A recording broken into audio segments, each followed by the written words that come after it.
team, I've got here 2 bags of lollies. Okay? I pick a lolly out of the first bag. Oh, that was a bit dodgy, wasn't it? Because I shouldn't look. Amy, can you get rid of the headphones and the computer, please? Kimberly, get rid of the computer, please. Okay, here we go. I pick a lolly out of the bag. And it's orange. What was the chance that I was going to pick orange? Okay, so there were 3 orange and 3 purple. Okay.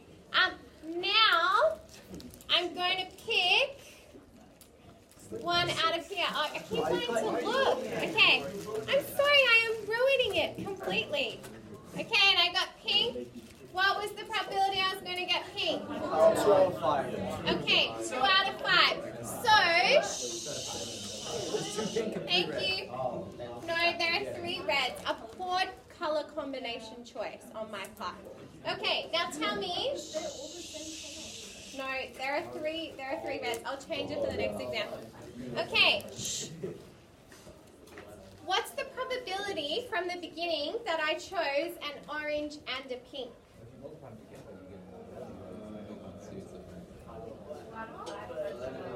Okay, so Rachel said 2 out of 5 times 1/2. So one probability times the other, right? Successive outcomes, we multiply them together. Okay, so that would be 2 out of 10, so 1 out of 5, okay? Or just, 1 out of 5. Alrighties. Did me picking an orange first affect me picking? Okay, so we call these independent events. Does that make sense? Because one does not depend on the other. Now, while things are going to get crazy, I might just...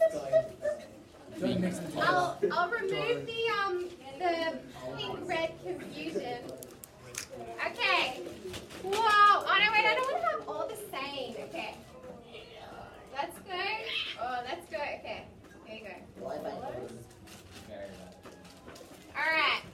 So, we've got 5 purple, 3 orange, and 2 red. Okay, who wants to play the game?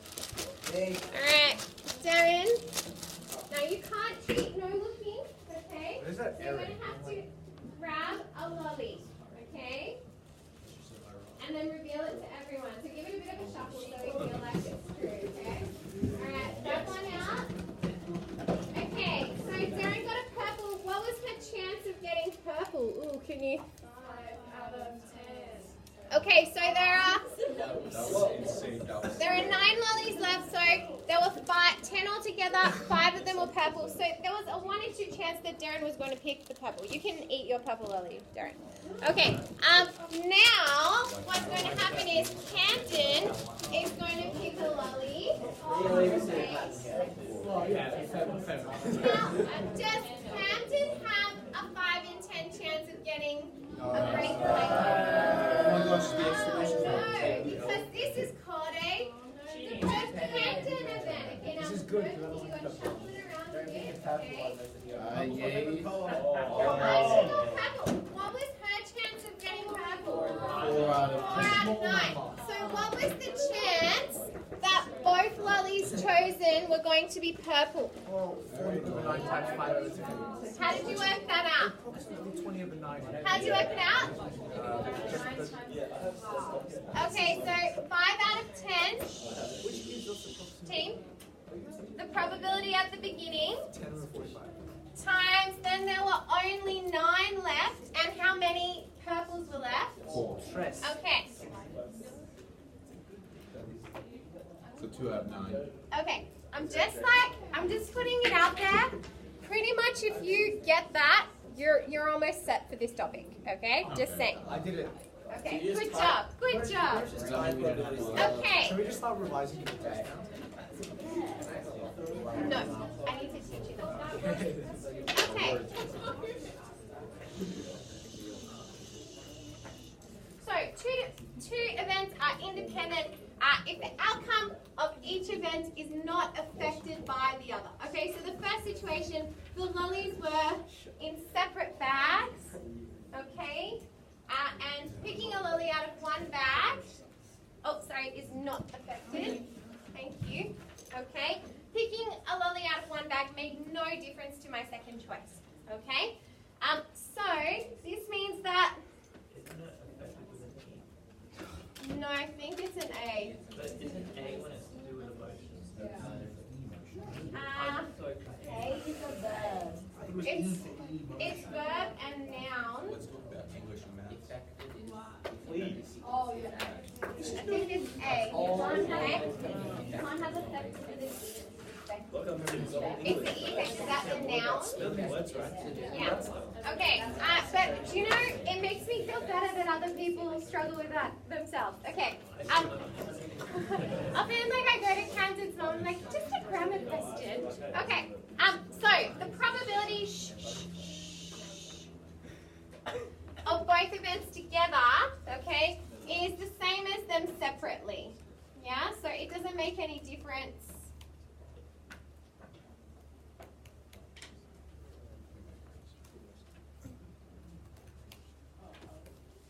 So like they're in the bag, together, in one bag. So, if they're independent, then the probability of A then B is going to be probability of A times the probability of B. Alright? Again, don't get caught up Easy peasy. in the... Yeah, I was saying A then B. You can write A and B. Because I thought it was A times B equals A times B. Oh, no, sorry. No, it was a comma. Okay? So we multiply the outcomes together. Okay? So let's have a look. We've got 2 dice rolled. A helpful way to show this is in a table. I particularly think to use this for dice. Okay? I wouldn't actually fill out the table myself. I would just write like this, and then I can see the coordinates kind of, like this is a 3 and a 3, a 3 and a 4. Does that make sense? You can fill it out, but it's kind of annoying. Yeah? Alrighty, so 2 dice are rolled. What's the probability of rolling an even number with the first die and a 3 or 5 with the second? Okay, so the first thing we need to work out is which is the first die and which is the second. Which one? It doesn't matter. Okay? So I'm going to call this one my first and then this the second. Are we okay with that? Okay? Well, sure. Go for it. Alrighty, so no dice need to be rolled during this question. Okay. So we're looking for rolling an even. So we're looking at... Are we happy with that? All of those situations. So it's 2 and whatever else, 4 and whatever else, 6 and whatever else. But then we're looking at a 3 or a 5 with the second die. So now we're looking at a 3 or a 5. Does that seem okay? Yeah? And 4, we want a 3 or a 5 and a 3 or a 5. It will be easier to see if you go and write them all out, but if you're only answering 1 or 2 questions on it, it's quite a lot of work. Okay? Okay, so what's the probability? Pretty big number. We should say then. Okay, so the probability is 6 out of 36, which is 1/6. Okay. Alrighty, so now we're going to have a look at the next one. We've got, oh, same question, sorry. It's just over the page. Yes? So this is a tree diagram, though. Now we're going to, right, okay, sorry. Thanks, Elton. So now we're going to do the same question with a tree diagram. And you can decide, I mean, look, neither way is very amazing, right? But what can you do with your tree diagram that's a bit different? So we're looking at the first die. I'm not going to have 1, 2, 3, 4, 5, 6. What am I going to do? all evens. Okay, I'm only interested in odd and even. Does that make sense? Okay. And then for the second die, what am I interested in? 2, 3, and 5. Okay, so if it's 3 or 5, and then I'll just call that not. Does that seem okay? Now, there is going to be a problem with my tree diagram if I leave it like this. Okay? Yeah, so why do we need the probabilities up? They're all different. Yeah, because we don't have, particularly here, these don't have the same chance of occurring. Okay? So they're not equally likely outcomes here. So we're looking at this, okay? What's the probability of getting a 3 or 5? 1/3. Yeah, 1/3 or 2 out of 6. Normally, I actually don't simplify the fractions on the probability tree because it makes it a little bit easier to work out when you're reducing the denominator with the dependent events, like, you know, when Darren got the purple lolly.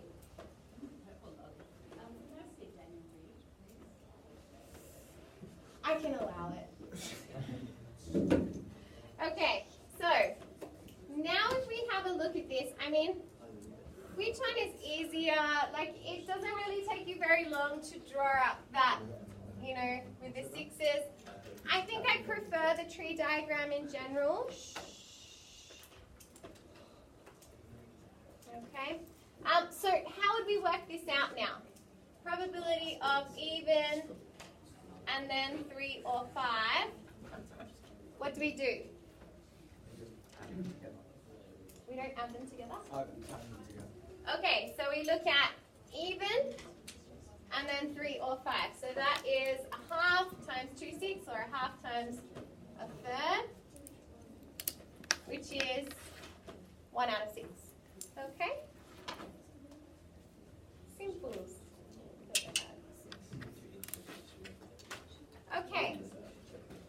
I'm going to let you go ahead for those next 2 examples and then I'll follow behind you.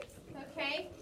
Note that for a coin, there is no need to put probabilities on the branches. You can, totally can, but you don't need to because it's equally likely outcomes. Okay?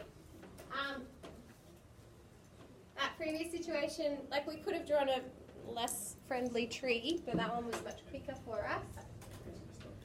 Okay, so draw whatever works for you and then answer. So do that one and then Kate and Darren's example of their intense handball tournaments, which you've got more space on the next page for that one, which is somewhat easy. Sorry about that.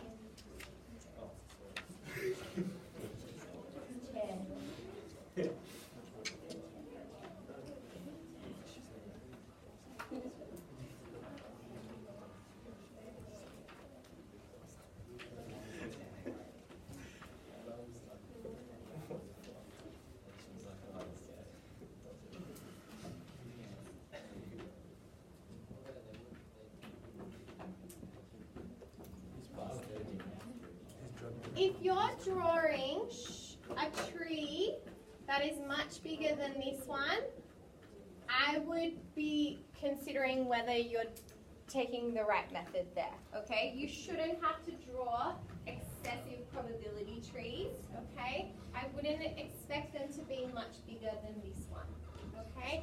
I think this is reasonable. Going beyond would be unusual. You don't have to write the sample space unless you're asked to.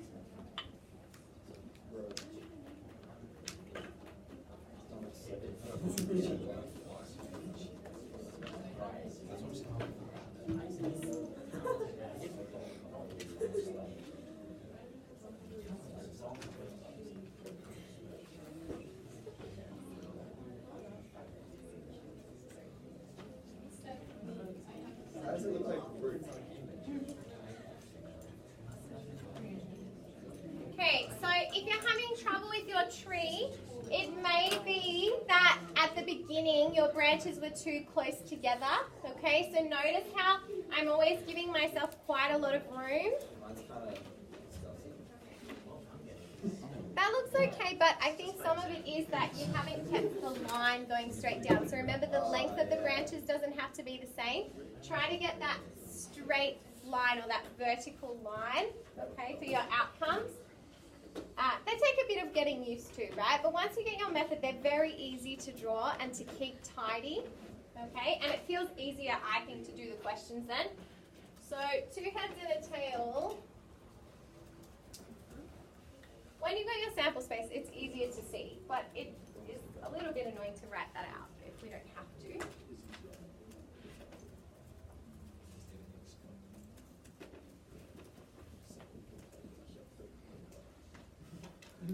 So Joel, this is where you see it like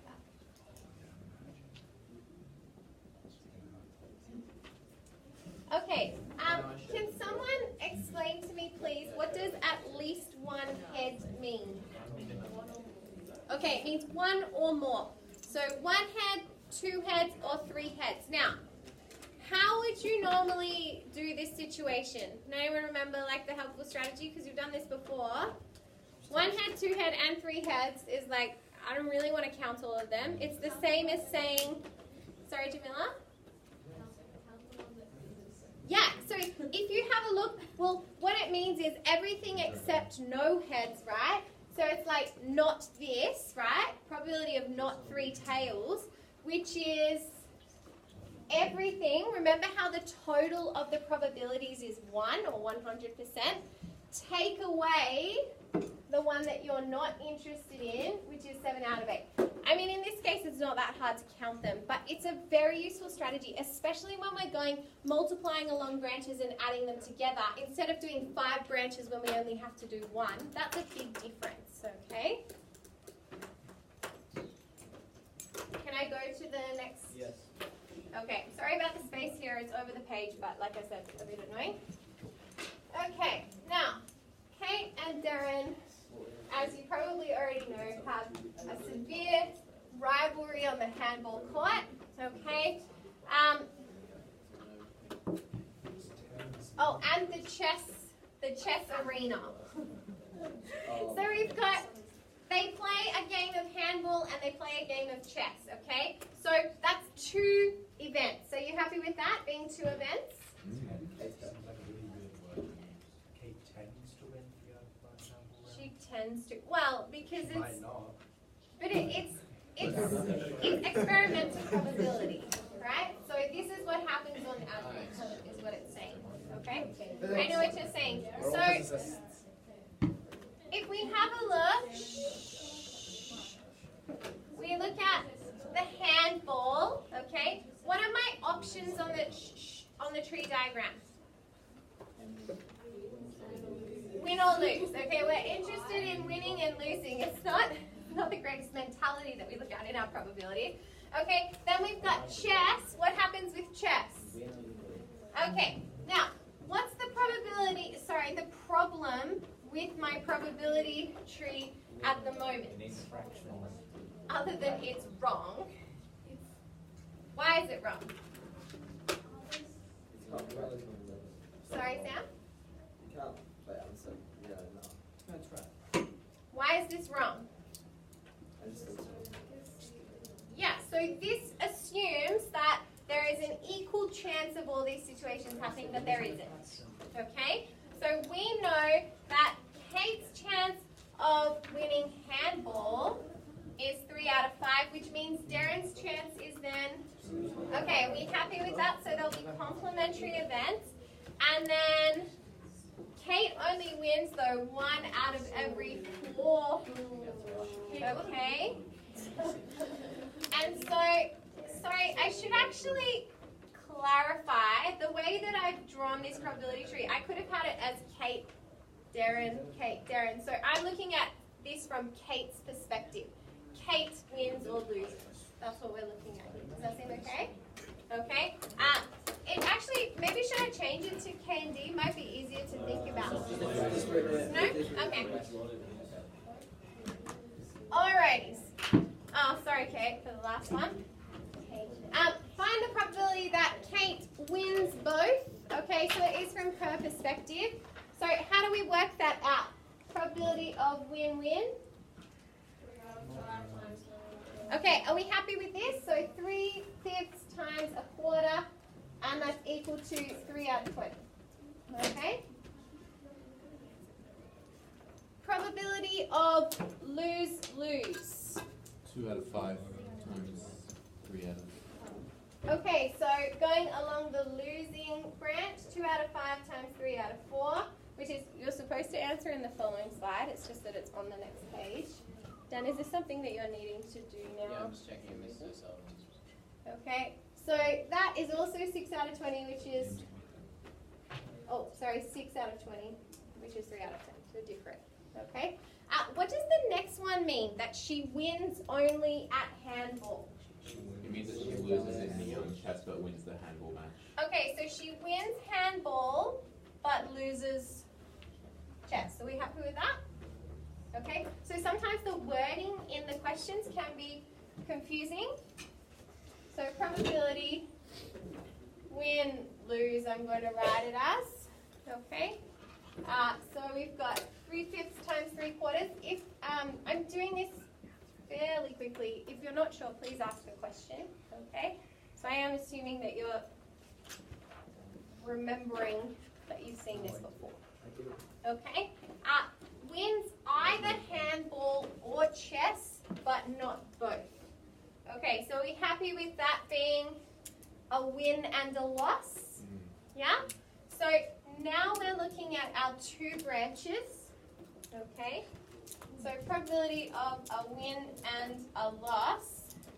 Note that win and loss is different from win then loss. Does that make sense? So little words make a difference in probability. You've got to watch out for them.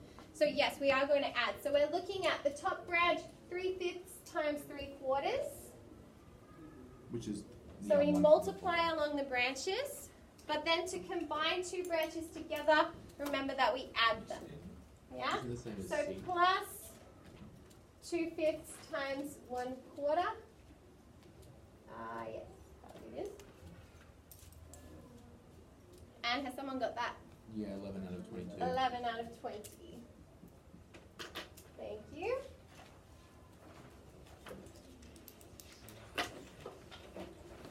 Oh, do you want me to put the X on? Everyone else will be okay.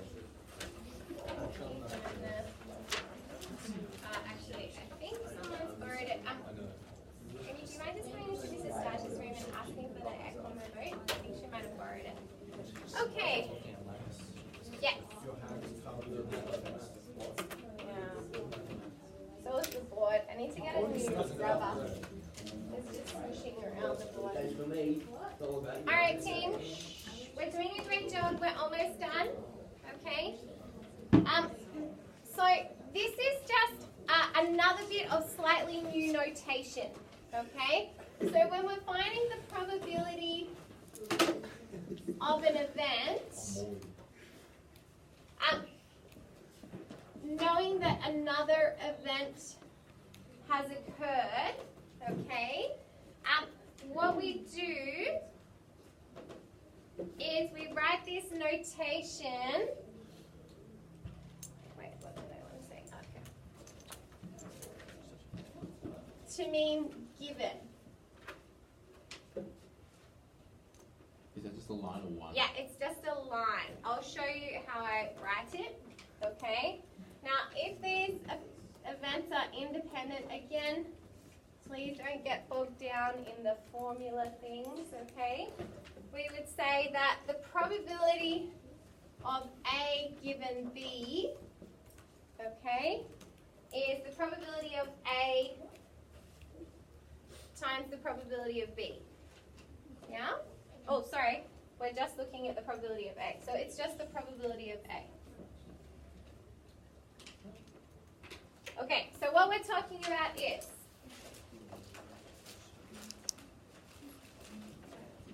I have my 2 bags. They're independent events again, okay? So the probability of A, I'm looking at orange lollies, okay? And then for B, I'll look at purple lollies. I'll put some other ones in there.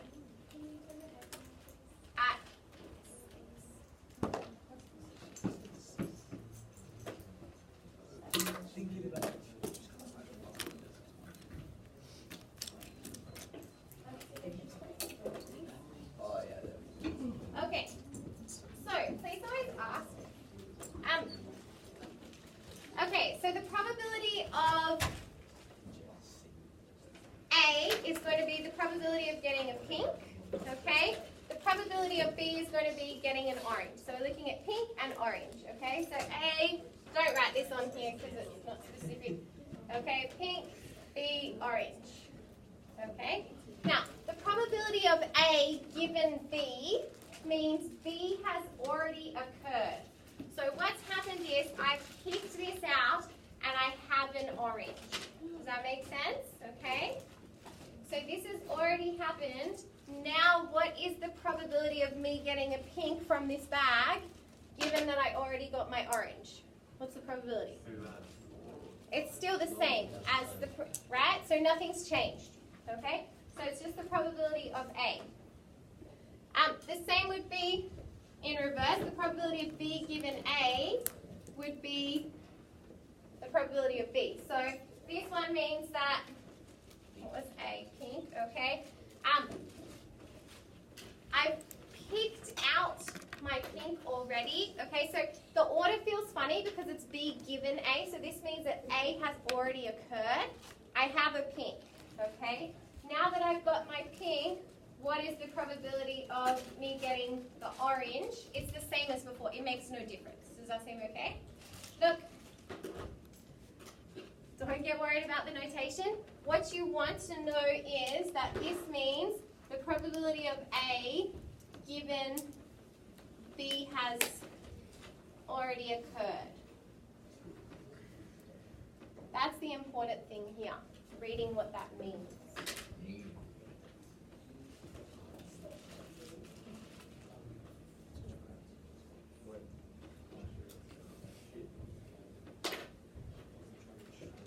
Okay, so that's the thing to understand then. Okay?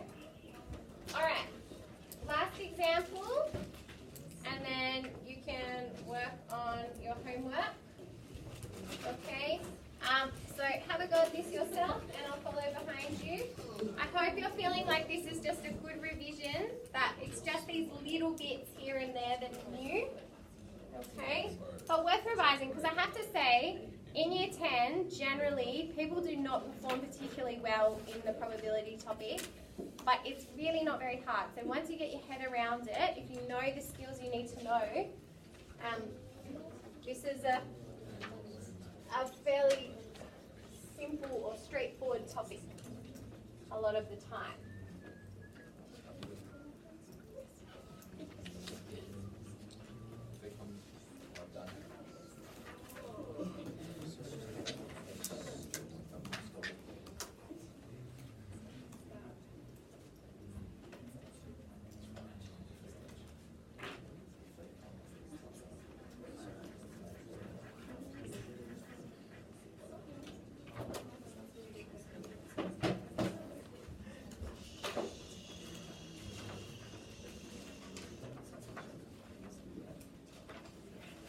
Are we going to do dependent?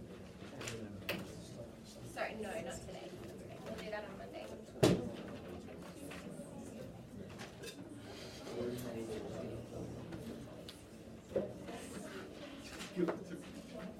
Can we move on to homework once we've done this? I don't think I'll even do this. Yeah.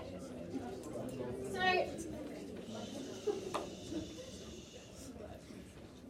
this one here, sometimes people get a bit confused when you've got a few things happening and then you only focus on one of them. What is the probability of rolling a 3?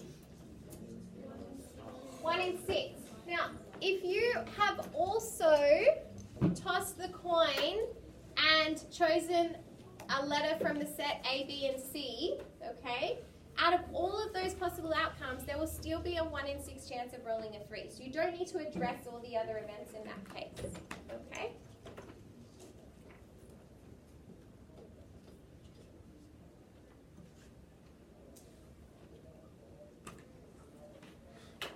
I feel that A, B, and C is maybe, it would have been nice to have different letters there. I might change that. That's what they probably put meant to. Yeah, I know, but like then this should be like D, E, and F, so there's not 2 A's. It's a bit confusing. So like, 5 A's. right, very simple, okay? And then probability of choosing B is a third. What I've noticed that seems a bit different, that sticks out to me in this new probability topic, is that they seem to be talking about events like this. So we're rolling a die and we're calling the rolling a 3 event A. Whereas I don't think we've really done that so much before, but I don't think there's anything super tricky about that. Okay, but that's something that I noticed. All right, what about the probability of all of these things occurring? Rolling a 3 and tossing a head and selecting B. 1 over 36. How did you get that, Bench? 6 times half times a third. Okay, so 1 over 6, the probability of A occurring, so the probability of rolling a 3, times the probability of event B is tossing a head, times the probability of event C. Are we happy with that? So that's just really what we've been doing. Successive outcomes. It's just written in a strangely confusing way, I would say. Okay, are we happy? And did you say that's 1 out of 36? Thank you. Okay,